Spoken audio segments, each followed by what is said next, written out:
Pull out. Howdy. Red shoes, a sign of a sharp mind. It's all for you guys. Thanks. I heard that. Hi, I'm Gina Moreno, and I'm here with Rolling Out. So, this movie, so different from all the other King Kong movies. Yes. What would you say it is about King Kong that people are so intrigued by? I think Kong has that thing where at first you're terrified of him, and then as soon as you're stuck, you wish he was there. Right.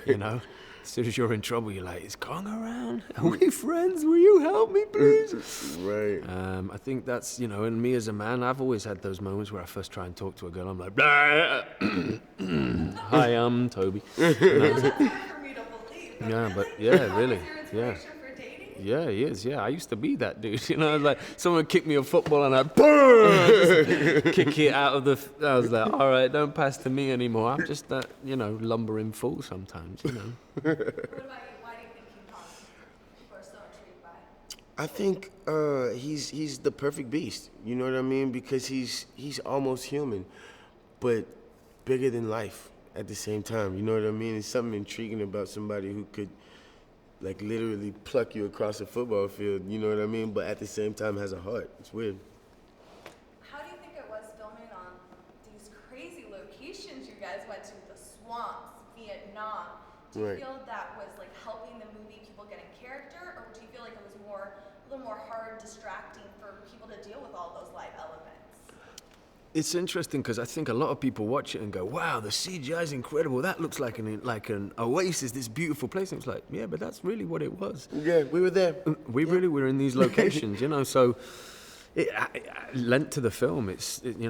Technically, I guess it would save them some time on not having to CGI all of that, But Right. Cinematically, it's beautiful, but at the same time, like, when you're actually in these elements, by Kong not being there, that's already a big enough challenge. You know what I mean? But, like, you don't have to play tired. You don't have to play uncomfortable. You don't have to play all these things that the environment provides for you. You know what I mean? Or when they say look up and you're like, I'm in heaven. You know what I mean? Like, it's. I think it helped me. Definitely helped me. Yeah. Now, why do you think they picked doing it in the 70s versus maybe doing it in the future? That's an interesting question. Actually, that's a great question. The one thing I was going to say is the 70s draws it closer to this time period we're in now, and it helped for me as I was reading. I was like, that grounds it. And then when I watched it, Corey's wearing that vest. I was like, I remember vests like that. Like it draws you to the The 70s has some sort of like weird. I don't want to use the word foolish, but it has somewhat of a foolish mystique. You know what I mean to it? And like people were still kind of like, trying to figure things out. So I think it just made more sense to have it in a place where like people weren't really sure yet. You know what I mean? And they had the bombs that were tested and just like the war just ended and the Huey being a big part of it, I think it just all came together really nice, Now, I gotta ask, you guys probably didn't see King Kong right away. What were some of your backup reactions you had when they're like, King Kong's about to be here, give it to us? What were some of them? Can I see some of the faces? Yeah. Right, this is probably me. Bye. No, I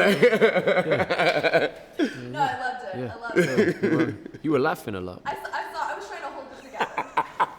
Well, thank you guys so much. And for everybody who hasn't seen it, please come check out this movie. Yeah. It's the most original King Kong movie out there, so go see it in theaters. Thank you. Well said.